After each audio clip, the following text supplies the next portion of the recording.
Assalamualaikum warahmatullahi wabarakatuh. Selamat pagi, siang, sore, malam, Ibu Isma.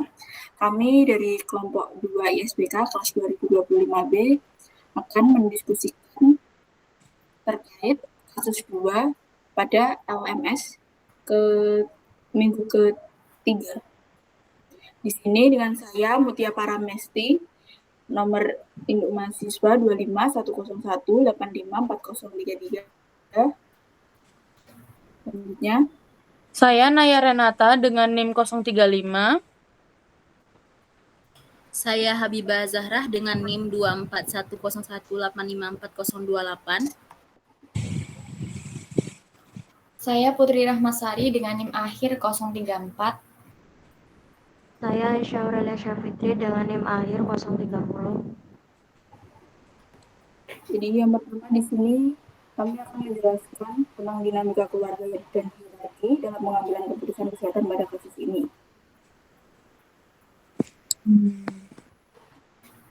Aku mau menukar pendapat. Oke, silakan. Jadi kan ini tuh pertanyaannya, sebentar. Pertanyaannya jelaskan dinamika keluarga dan hierarki dalam pengambilan keputusan kesehatan dalam kasus ini. Kan seperti yang kita tahu kalau Bali itu kan masih sangat kuat kan agamanya. Terus di sana itu mereka masih mempercayai bahwa pokoknya anggota keluarga yang paling tua ataupun pendahulu-pendahulu itu sangat harus dihormati gitu. Jadi kalau menurutku orang tuanya si Putu ini dia itu bingung mau mendengarkan dari orang tua atau ngikuti fisioterapis untuk kesembuhan anaknya itu. Soalnya biasanya kalau dari orang tua itu kayak wah berarti mungkin dia ada dosa atau habis berbuat salah makanya dikasih penyakit seperti itu. Gitu. Dan lebih memilih buat ke apa ya istilahnya di Bali itu kayak dukun tapi bukan dukun. Apa ya, kayak dokter gitulah. Tapi bukan ya gitu.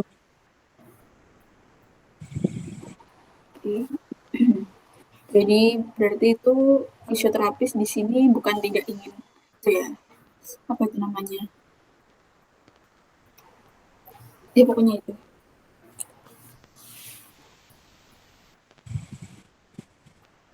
Apakah ada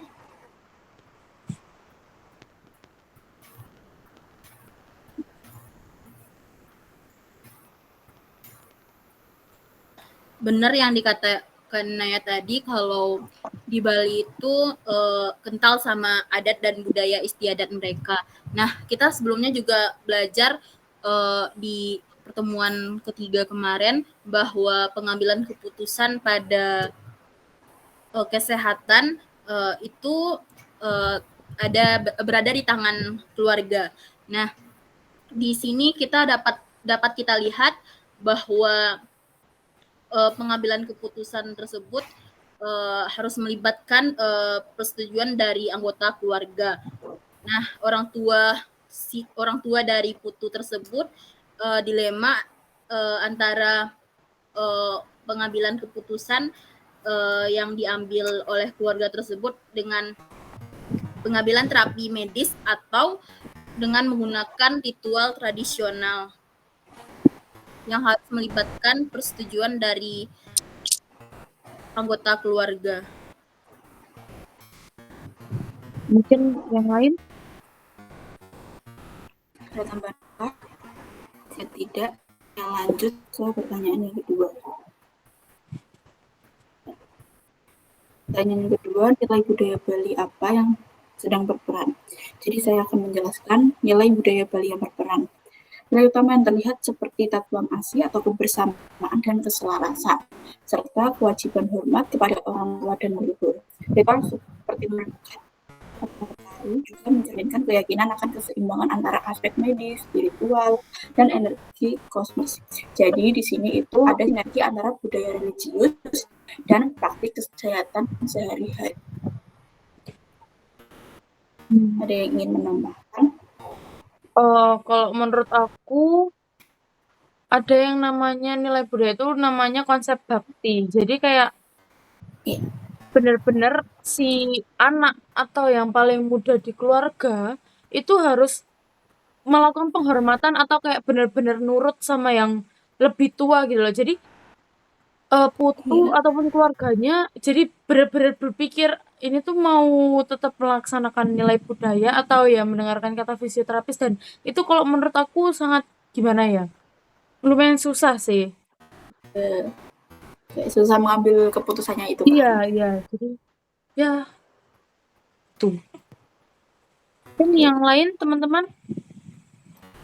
Kalau dari aku itu ada konsep keseimbangan skala niskala.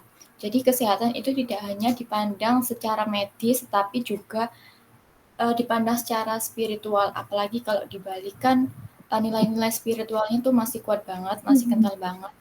Jadi ya tidak hanya dipandang secara fisik, tapi juga spiritual tadi sih. Jadi kita bisa melakukan kayak mungkin kita tetap menjalankan spiritual yang disarankan oleh kakek neneknya Putu. Kita bisa menjalankan barengan gitu dengan terapi, atau bisa juga spiritualnya dijalankan lebih dulu baru terapi, atau bisa juga setelah terapi gitu. Itu sih dari aku.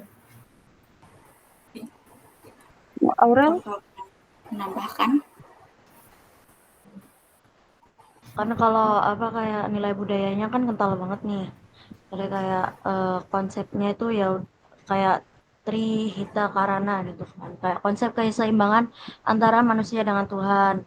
Nah, kalau apa jadi kayak ini tuh apa jaga keseimbangan antara spiritual sama sosial. Jadi kita itu pendekatan fisioterapis untuk mencapai kesepakatan itu ya itu ya benar itu dengan edukasi dan penjelasan. Terus kita juga mengintegrasikan pendekatan tradisional dan medis, yaitu kayak menyarankan kalau ritual tradisional itu dilakukan terlebih dahulu itu sebagai cuman bentuk penghormatan aja dan pemenuhan kebutuhan spiritual keluarga doang. Terus selanjutnya untuk yang lainnya itu dilanjutkan dengan terapi manual dan core stability exercise gitu.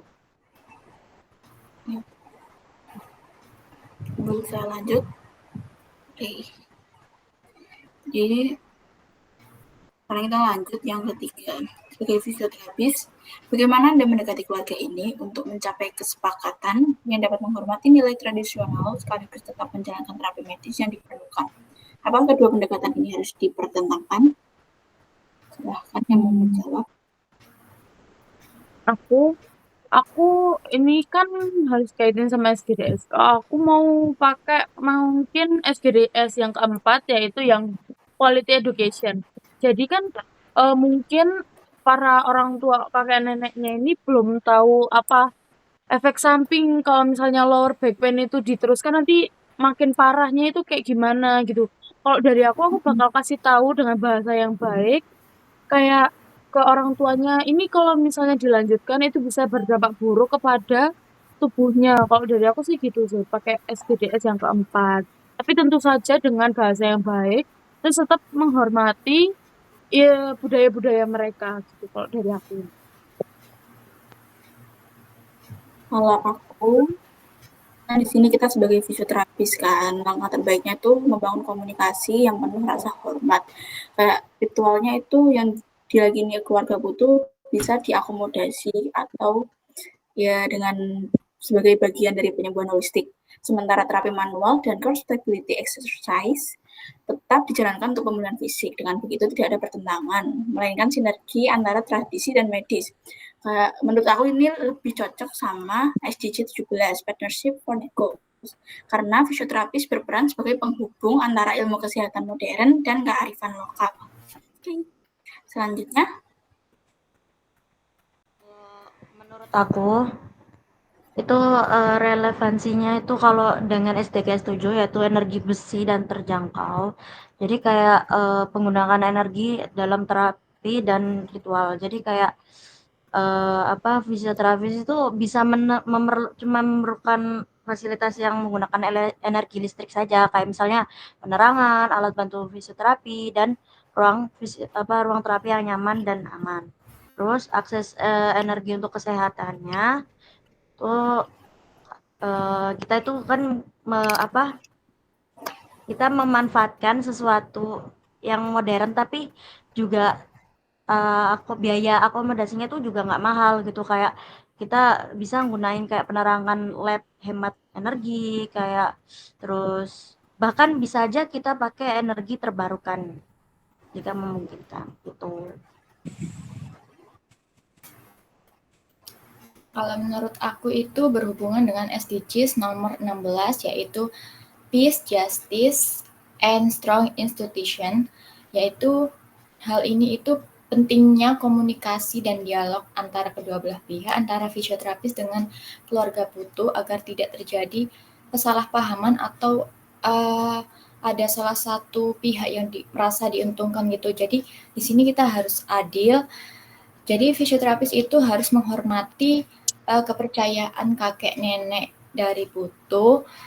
Misalnya kita sebagai fisioterapis itu membiarkan ritual tersebut tetap berjalan, tetapi diiringi juga dengan terapi low back pain. Jadi ritualnya bisa barengan atau sebelum atau sesudah terapi itu sih. Terus kita juga harus kerjasama antara kita si pihak fisioterapis dengan keluarga agar tidak ada orang yang merasa diabaikan atau tidak dihargai gitu. Jadi kita bisa melakukan kompromi atau mencari jalan tengah dari ini sih, supaya kayak tidak ada kesalahpahaman gitu. Itu sih dari aku. Baik, kalau dari aku mengenai SDGs ketiga yaitu Good Health, Well and Being atau kehidupan sehat dan sejahtera, di mana kita sebagai fisioterapis juga harus mengedukasi kepada pasien mengenai terapi manual yang akan kita lakukan dan mengenai terkait tentang low back pain tersebut.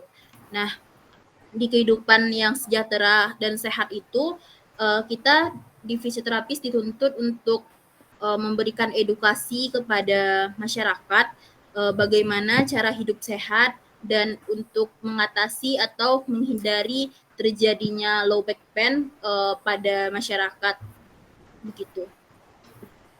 Apalagi kepada orang tua yang sudah lanjut usia. Baik teman-teman, jadi sesuai dengan apa yang kalian bilang tadi, SDGs tadi ada terkait dengan pendidikan, kemitraan untuk mencapai sebuah tujuan, perdamaian, keadilan dan kelembagaan yang tangguh, serta energi bersih dan terjangkau, dan yang terakhir ada kehidupan sehat dan sejahtera. Jadi kita sebagai fisioterapis harus tahu terlebih dahulu apa peran kita di masyarakat, apa tujuan kita, apa manfaat kita bagi orang lain untuk bisa membantu dan terjun langsung di masyarakat. Nah, kita juga sebelum terjun langsung di masyarakat atau sebelum melakukan edukasi itu kita ada namanya asesmen terlebih dahulu dan mengetahui bagaimana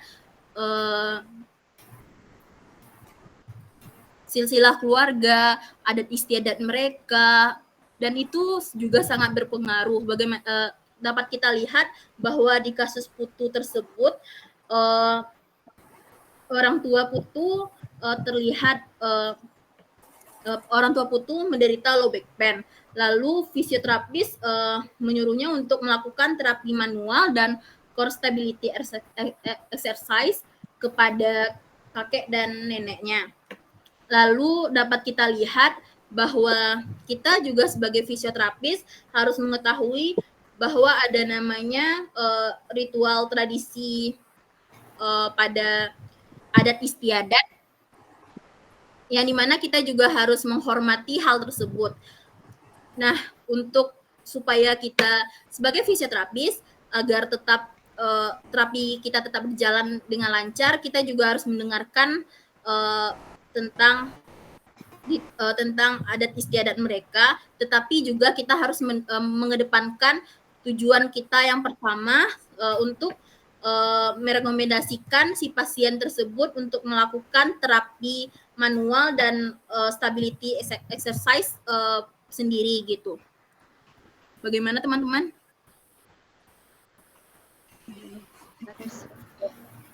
Bagus banget. Udah ini tak tutup ya. Iya.